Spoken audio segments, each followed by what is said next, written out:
Here's her question. My husband is a good guy, a Christian, and I believe he loves me. Okay, that's a good start. We're going to find out. But he has never led in our marriage. That's true, of course, of many men. He's passive like his dad and forces me to lead. What can I do to help him lead me? Boy, if I've heard that question once, I've heard it a million times. Through phone advice sessions from wives who are desperate for their Christian husbands to lead and aren't doing it, or here in my therapy office. Here's my answer to her question.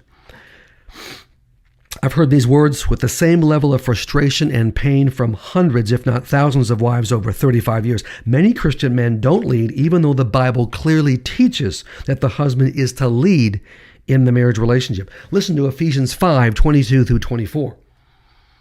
Paul says, wives, submit to your husbands as to the Lord, for the husband is the head of the wife, as Christ is the head of the church, his body, of which he is the Savior. Now, as the church submits to Christ, so also wives should submit to their husbands in everything.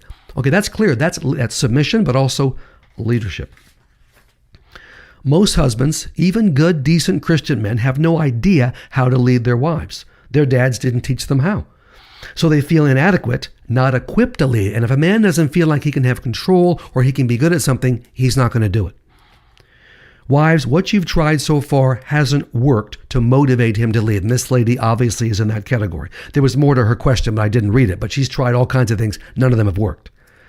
Saying nothing and hoping he gets it, of course, that doesn't work. Asking him nicely and sweetly a number of times doesn't work. Nagging him doesn't work. Getting upset and crying or raising your voice doesn't work. Dragging him to a marriage seminar doesn't work. What you need is a rational, logical, step-by-step plan. I've got one that has a good chance to succeed.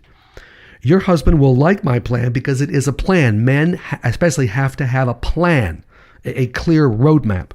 And he won't have to see a counselor. If he does what I want him to do, he won't have to see most men never want to see a counselor. Well, he doesn't have to if he follows these steps. Now, my plan has 2 basic steps. Number 1, I recommend you buy my devotional, The Secret to Becoming Soulmates. All right? One of my recent books. And ask your husband to go through the first 5 devotions in this book with you. Only 5. There are 52, as a matter of fact. He only has to do 5. The first 5. Now, these devotionals, these first 5 devotionals, as you'll see, will get him engaged, help him open up and talk about personal issues, and reveal why he has trouble leading you. There's going to be some seeds, because it's about background and family and mom and dad and their marriage. This may reveal some things to him. Okay, it's a beginning, it's a start to the leadership training process. Step 2, I want you to buy a second book. That is my book, Married But Lonely, and follow my plan in this book, Married But Lonely.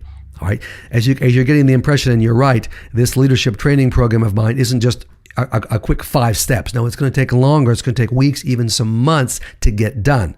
But if it gets done, he'll be the leader. Ask your husband to read 3. All he has to do is read 3 chapters in this book. 3. You'll read them all. Okay, because you're a woman and you bought the book and you care more than him about leadership. But 3 chapters, 5, 6, and 7. Those chapters will tell him what the Bible teaches about being a husband, the role of the husband. And he'll realize pretty quickly, I'm not doing most of these things. I'm falling down in these areas. All right? So these steps will get his attention, help him realize how he is hurting you, make your needs clear to him, and show him how to lead you. Now, Married But Lonely is not just about male leadership. It's about how to be a good husband in every area and how to be a good wife in every area.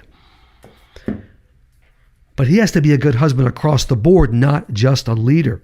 And to become a solid leader, you have to learn how to be a good husband in a number of different areas. So this is the whole package. You can't just focus on leadership. He's got to learn other skills before he can be a leader. That's what Married But Lonely can do. And my theory is this, never been proven wrong so far in 35 years, or since I wrote this book. If he's a good guy, if he loves you, he will come through. He will follow this program, and he'll learn how to lead and be a great husband in every area. Again, this process won't happen quickly. It'll take months as the 2 of you work together. Now, part of my plan in Married But Lonely is identifying things you, the wife, are doing that prevent him from leading or prevent him from being a good husband. Look, fair is fair. You're going to take your turn. He'll go first, All right, he's part of being a leader is going first in the process, but you're going to also take your turn. And if you're doing things that are preventing him from being a good husband, those will be revealed, and you can fix those too. Now, if he refuses to follow these 2 reasonable steps, the 5 devotionals and Married but Lonely, okay, then he's not a good guy, and he doesn't love you. I'm telling you by definition. So he'll have to go to a tough love approach. Or if he's still a decent guy, he's got now serious blocks in the way of being a leader, all right? And so we're going to have to address those, and the only way to do that is through a tough love process. You can cry your eyes out and beg him a million times, won't work. Going to have to get his attention, all right? And this tough love approach I'm talking about is in the back of Married but Lonely. It's one of the last few chapters. If he refuses, if he sticks, if he starts the process and quits, if he simply won't do it, or he's getting blocked, okay, we're going to have to go to the tough love approach. The only way you can avoid the tough love approach is if he says and admits, honey, I can't do that. I've got some blocks, issues in my past, unresolved pain. I'm willing to see a therapist with you, a Christian therapist, to get through these blocks. Okay, that's fine. We don't have to go to the tough love. But if he's not going to do that, all right, not going to make the effort to see a counselor or to work in this area of leadership, okay, then go to tough love. Again, if you want to get these 2 books, The Secret to Becoming Soulmates and Married but Lonely, go to my website, davideclarkephd.com, Clarke with an E, davideclarkephd.com. These books are a lot cheaper than therapy. I'm telling you, $20 each. You can't beat that. In fact, $20 and $15, Married but Lonely and The Secret to Becoming Soulmates.